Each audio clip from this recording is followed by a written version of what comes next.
Bienvenue dans ce nouvel épisode d'Anyone Can Scale. Alors aujourd'hui, on va parler de l'impact des différences culturelles sur la composition d'une équipe. J'en ai déjà un peu parlé dans le fond, mais j'aimerais vraiment venir en détail sur les grands ensembles d'employés que vous pouvez avoir à l'international.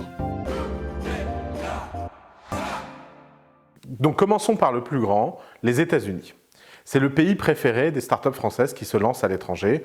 Je vous l'ai déjà dit, c'est pas forcément se lancer à l'international, on peut ne lancer que les États-Unis et y vivre pendant des années et devenir une très grosse boîte aux États-Unis.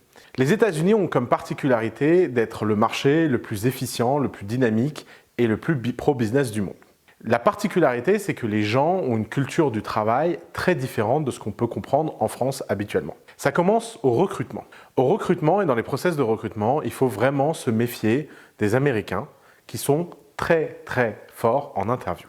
Aux États-Unis, on a l'habitude de se vendre dès son plus jeune âge. En France, on a l'habitude que les entretiens d'embauche soient des calvaires où les bons candidats ont tendance à se dévaloriser. Aux États-Unis, des candidats complètement merdiques ont tendance à se valoriser. Pourquoi? Tout simplement parce qu'ils sont hyper forts à se vendre.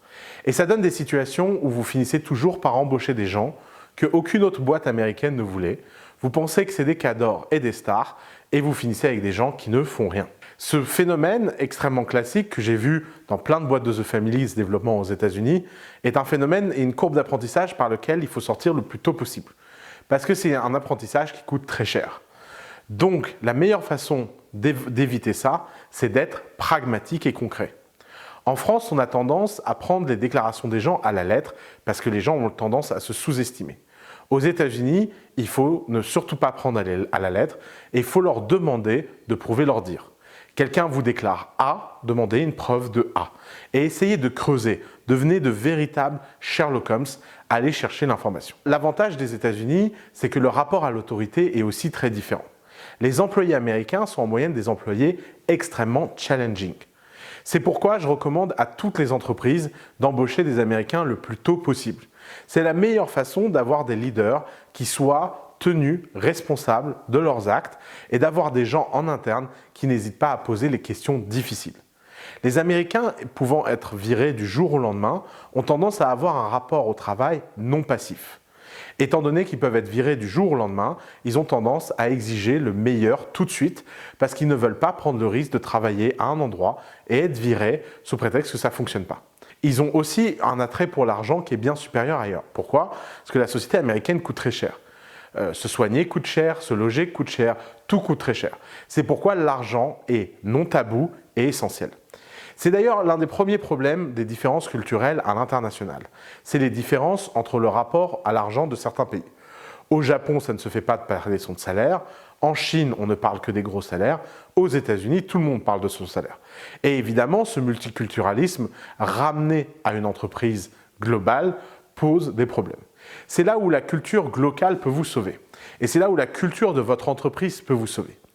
L'objectif de la culture de votre entreprise est de réussir à créer un shift entre la culture des gens et la culture que vous avez besoin d'adopter.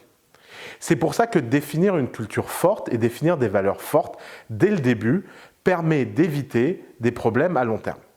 Par exemple, sur la transparence des salaires, le fait de publier les salaires de tout le monde et d'avoir une vraie transparence dès le premier jour, ce sera sans doute un peu frustrant quand vous aurez des Français au début, ça créera sans doute des petites tensions, mais ça vaut énormément le coup à long terme pour éviter le problème culturel des différences de pays sur le rapport à l'argent.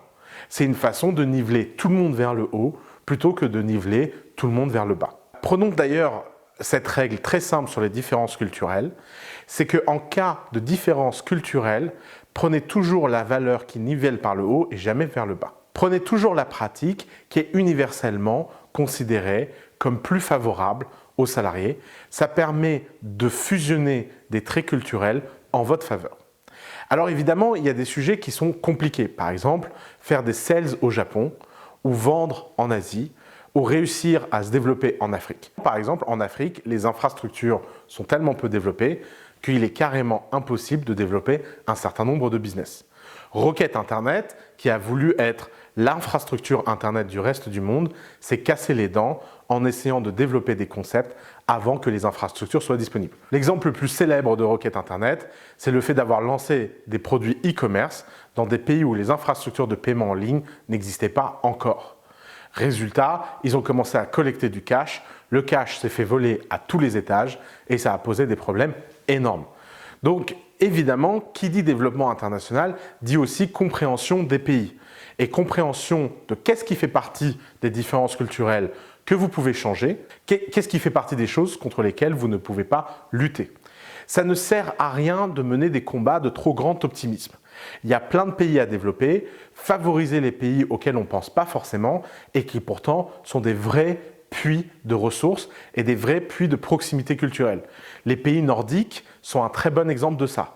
La Belgique, les Pays-Bas, la Norvège, le Danemark, la Suède, la Finlande sont des zones que les startups ont tendance à sous-estimer parce que c'est des petits pays. Pourtant, c'est des millions de consommateurs qui ont de l'argent, qui sont très proches culturellement de nous et qui adorent travailler sur des opportunités un peu différentes, puisque localement, leurs opportunités sont assez limitées.